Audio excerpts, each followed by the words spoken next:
Hey everyone, it's Joy here for Honeybee Stamps. Today I created a snowy shaker card using the Watercolor Pines stamp and coordinating dies.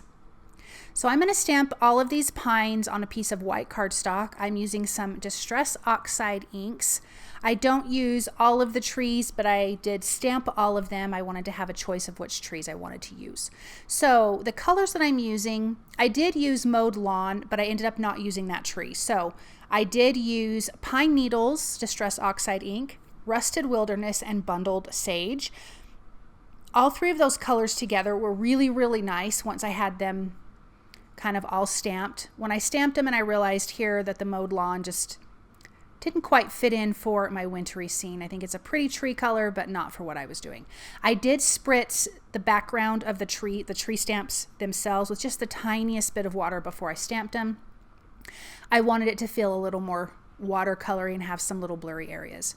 Here are the tree trunks that I stamped with gathered twigs. I'm using the coordinating dies to die cut out all of these images. And then we can start with some stenciling. I have a piece of blue cardstock from my stash. I am going to ink blend the outside of it with some black soot. My idea for this card is having this really snowy, wintry, kind of outdoor tree scene, but I wanted it to feel like dark night and snowfall. So after I ink blend this, I want to die cut out the center, and then I'm going to do two stencilings to each part. So I'm using the Sweet Stacks ovals. I'm going to die cut out this center. This will be inside of our shaker card, and then the outside frame will be the outside of the shaker card, of course. On the waffle flower grip mat, I'm going to place down the the Snowflakes background stencil. It's a two-piece layering stencil, but I am not going to layer it. I'm going to use it separately. I'm using the smaller little Snowfall for the front background, and I'm using some Distress, what am I using? Grit paste. Distress white grit paste is what I'm going to be using here.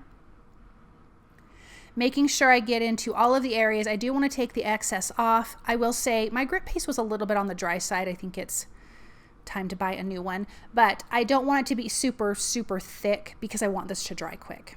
I did go wash this immediately because this stuff definitely wants to stay on. So I washed it before I stenciled the background, but look at how pretty that is against that dark blue background. Now time for the oval. Here's some bigger snowflakes. Now I will say you don't see a lot of these snowflakes once my design was done. So you could opt out on this part if you wanted to. You could see a couple snowflakes when I was done. I personally still think it's worth it because I know it's there, but obviously that would be up to you. I'm going to peel that back and go wash this off. I will let these dry. These dried super, super quick, probably within 20 minutes or so. I have some low tack tape. I have another piece of that blue cardstock, slightly smaller than an A2 size. I'm putting that frame down because I want to be able to put the oval in the center and make sure that it's not crooked or anything like that. I was trying to get near those edges, so I decided to add some liquid glue to the outside edges to make sure it stays in there. So when all of the glitter on the inside flies around, it doesn't get stuck behind that card panel.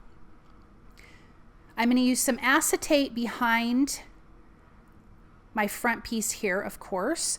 And I originally thought I was just going to do one layer of adhesive, foam adhesive, because I'm using glitter and mica flakes inside. I thought, it's not going to be that thick.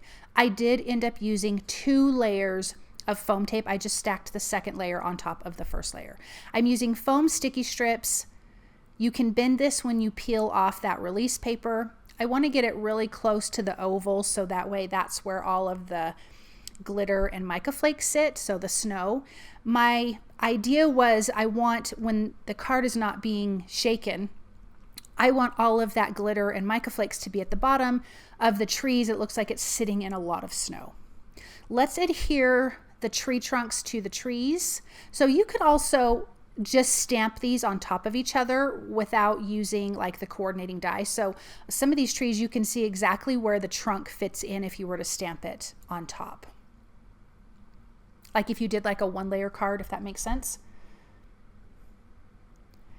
Now that those are done, I want to decide, and I did decide I'm not using that mowed lawn tree, even though the shape of it's super, super cute. I'm going to lay this out on the background to see what trees I want. So I ended up not using 2 trees. I have 5 trees there. There you can see there's a couple snowflakes that you see. I'm going to use some low tack tape to kind of tape that in place since I like where everything is, and add some liquid glue behind it. And then I can pop this in place. I wanted my trees to be in the snow, but another way to do this is you could put the trees on the front of the shaker on top of like that front panel and the acetate, and that would be pretty too. But I did want my trees to be in. So here's that second layer. Okay, so I'm going to talk about using the rock candy glitter, the distress glitter. It is a really fine glitter, so it is going to get all over the inside of your acetate piece. That is something that I liked about this card, but if that's not something you like, then I would definitely say use bigger glitter or seed beads or something like that, because it's going to look like you're looking out the window at like a frosty image, and you're going to have glitter everywhere. But again, I liked that, so I was fine with it. I'm using sentiments from the Let It Snow stamp set. It says, "Let it snow, oh what fun." I stamped that in black ink, and I'm going to use the coordinating dies to die cut the sentiments out. And then we can put those in place on the front of our card. I also am going to use some patterned paper, and I think this is from the Holiday Wish. Yes, the Holiday Wishes patterned paper. I am trimming off a total of 1/4 inch on all sides of this, because I want to see this beautiful green plaid cardstock that I'm going to back it with, because that's going to bring a lot of that green tree look to the back, and I think that is so stunning. So let's adhere that to a white A2 size card base. This card's patterned paper is A2 sized as well. Then I can adhere the shaker, and you can see all of the glitter and stuff at the bottom. It looks like snow. And then I will show you at the end when you shake it up, it looks like snow is falling, almost like a blizzard, and I think it's so pretty. Of course, I'm going to add some foam adhesive behind my sentiments. The bottom says, "Oh, what fun." The top is going to say, "Let it snow."